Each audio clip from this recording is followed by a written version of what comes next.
عید المیلاد النبی کہنا یا میلاد منانا، خوشی کی تقریب کا اہتمام کرنا، نبی صلی اللہ علیہ وآلہ وسلم کی ولادت و سعادت کے بارے میں کوئی تقریب منانا کیسا ہے؟ تو دیکھیے میلاد کا حکم کیا ہے، اور کوئی شخص خوشی سے میلاد منانا چاہے تو اس کا کیا حکم ہے، میلاد منانے والے کا کیا حکم ہے؟ یہ چند سوالات ہوتے ہیں جو ہر ایک ہم سے ہر سال پوچھ رہا ہوتا ہے جب بھی ربیع الاول آتا ہے۔ تو دیکھیے بینگ اے مسلم اور امتی کے نبی صلی اللہ علیہ وآلہ وسلم کی ولادت مبارکہ کا ذکر یا نبی صلی اللہ علیہ وآلہ وسلم کے اوصاف و محاسن، عبادات، معاملات کا ذکر، حتیٰ کہ ادنا سے ادنا چیز، ادنا سے ادنا نسبت بھی نبی صلی اللہ علیہ وآلہ وسلم کی جانب ہو تو اس کا ذکر یقیناً فعل مستحسن ہے، پسندیدہ ہے، باعث اجر و ثواب ہے۔ یقیناً نبی صلی اللہ علیہ وآلہ وسلم کی اس دنیا میں آمد دنیا کے لیے خود ایک بہت بڑی نعمت ہے، اندھیروں میں ایک روشنی ہے، مسلمانوں کا خوش ہونا فطری امر ہے، اس سے انکار ممکن ہی نہیں ہے، لیکن طریقہ وہی اپنایا جائے گا جو جائز ہوگا، خوش ہونے کا بھی وہی طریقہ اپنایا جائے گا جو جائز ہے، اور دکھی ہونے کا بھی وہی طریقہ اختیار کیا جائے گا جو جائز ہے۔ محسن کائنات سے ثابت ہو طریقہ، صحابہ سے ثابت ہو، تابعین نے اس عمل کو کیا ہو، اور نبی صلی اللہ علیہ وآلہ وسلم کی آمد کی جو حقیقی مقصد تھا اس کی پیروی کرو۔ یہ عمل، جو بھی وہ عمل جو نبی صلی اللہ علیہ وآلہ وسلم سے ثابت ہو، صحابہ اکرام رضی اللہ تعالیٰ اجمعین سے ثابت ہو، وہ عمل کیا جائے۔ دیکھیے چونکہ میلاد کا ثبوت قرآن و حدیث، صحابہ اکرام، تابعین، تبع تابعین، امائے مجتہدین میں سے کسی سے نہیں ہے، بلکہ ساری چیزیں جو ہیں وہ بعد کے لوگوں نے ایجاد کی ہیں اور بدعات میں شامل ہیں، اس لیے اس کا ترک کرنا لازم ہے۔ پہلی بات تو یہ ہے، ٹھیک ہے۔ اب یہاں پر ایک بات کو سمجھ لیجئے، ایک ہوتا ہے نیکی سمجھ کر کسی کام کو دین اسلام میں بڑھاوے کے طور پر کیا جائے اور اسے یہ سمجھا جائے کہ وہ نیکی ہے، ٹھیک ہے۔ اب جیسے ربیع الاول چلا جائے گا تو کیا نبی صلی اللہ علیہ وآلہ وسلم کی پیدائش کا واقعہ یا نبی صلی اللہ علیہ وآلہ وسلم کی سیرت کو بیان نہیں کیا جا سکتا؟ کیا نہیں ہو سکتا ایسا؟ یا ربیع الاول سے پہلے ایسا نہیں ہو سکتا؟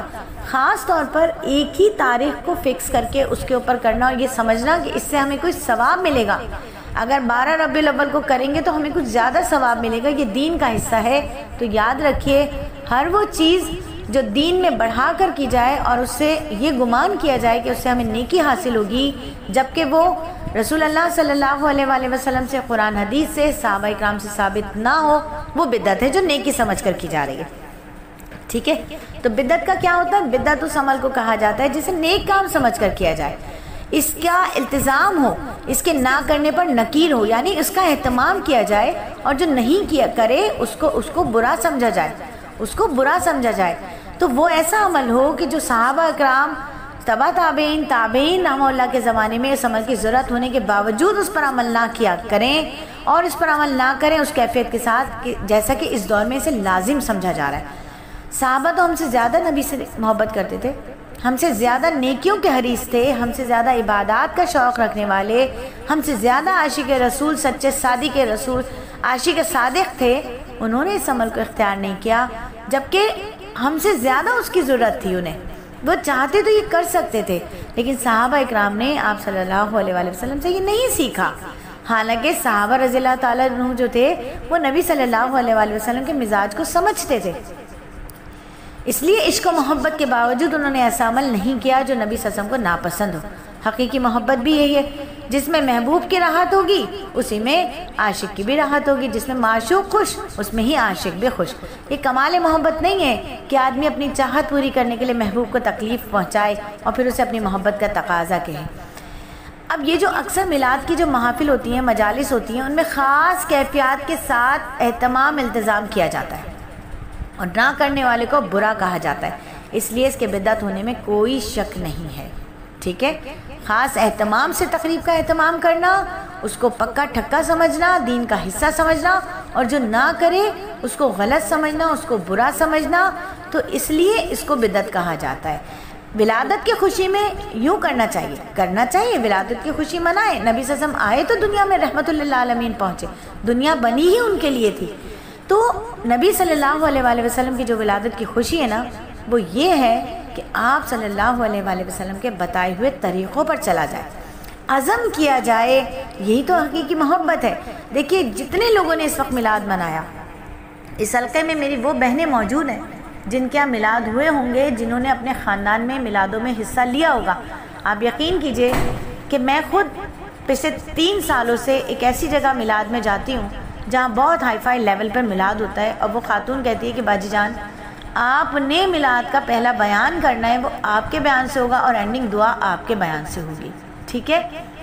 میں نے ان سے کہا میں سلام میں کھڑی نہیں ہوں گی، کیونکہ میں نہیں سمجھتی، ذاتی طور پر یہ میری رائے ہے کہ ہمارے گھر اس قابل نہیں ہے کہ نبی صلی اللہ علیہ وآلہ وسلم کبھی یہاں تشریف لائیں، اور ایسا ہو نہیں سکتا، کیونکہ آپ صلی اللہ علیہ وآلہ وسلم حیات ہیں اپنے روضہ مبارک میں، لیکن اور کسی دنیا کے حصے میں وہ نہیں آ سکتے، یہ بھی حقیقت ہے، اس کو ماننا پڑے گا۔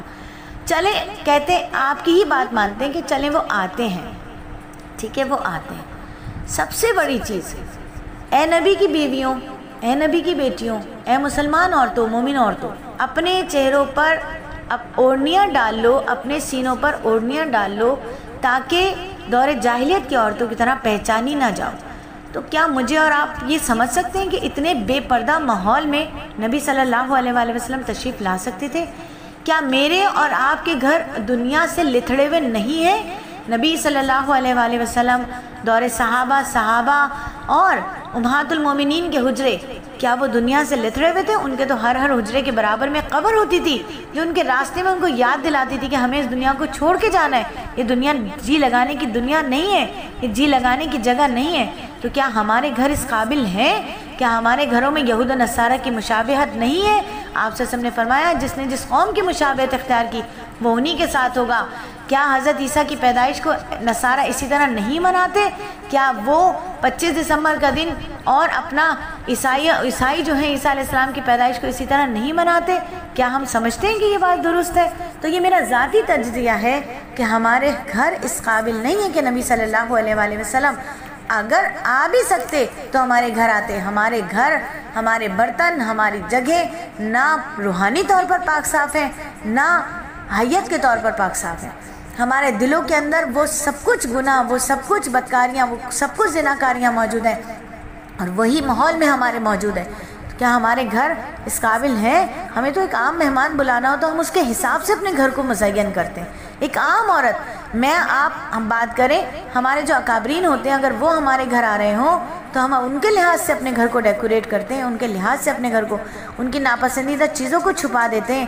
آج ہمارے گھروں کے اندر LED لگے ہوئے ہیں بڑے بڑے، آج ہمارے گھروں کے اندر غیر مشرکوں کے گانے چل رہے ہوتے ہیں، یہود و نصارہ کے نقالی میں ہمارے بچے کپڑے پہنے ہوئے ہوتے ہیں، میک اپ سے مزین لتھڑے ہوئے چہرے ہوتے ہیں۔ کیا ہمارے گھر میں نبی صلی اللہ علیہ وسلم کی آ سکتے ہیں؟ کبھی ہو سکتا ہے ایسا؟ میں تو نہیں سمجھتی کہ میرے گھر میں کبھی ہو سکتا ہے، ٹھیک ہے؟ تو یہ چیزوں کو سمجھنا چاہیے۔ اصل کام تو یہ تھا کہ نبی صلی اللہ علیہ وآلہ وسلم کی سنتوں سے اپنے آپ کو مزین کیا جاتا۔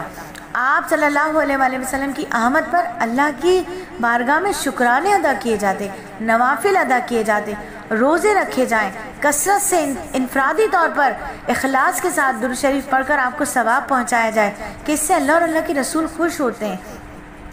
اب آپ بتائیے کہ ہم میلاد کے بارے میں کیا کرتے؟ ہم بھی مانتے ہیں کہ نبی صلی اللہ علیہ وآلہ وسلم اس دنیا میں آئے، رحمت للعالمین اس دنیا میں آئے، وہ جن کے لیے یہ دنیا بنی، وہ جن کے لیے یہ پوری کی پوری دنیا کائنات سجائی گئی، تو ہمیں انکار نہیں ہے ان کی آمد کا۔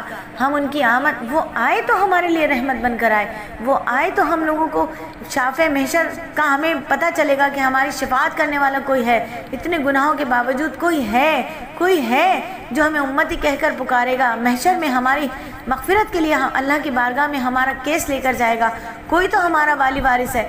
لیکن اس کا مطلب یہ نہیں ہے کہ ہم ان کی ناپسندیدہ ترین کام کرتے ہوئے ذوق و شوق سے میلاد منائیں۔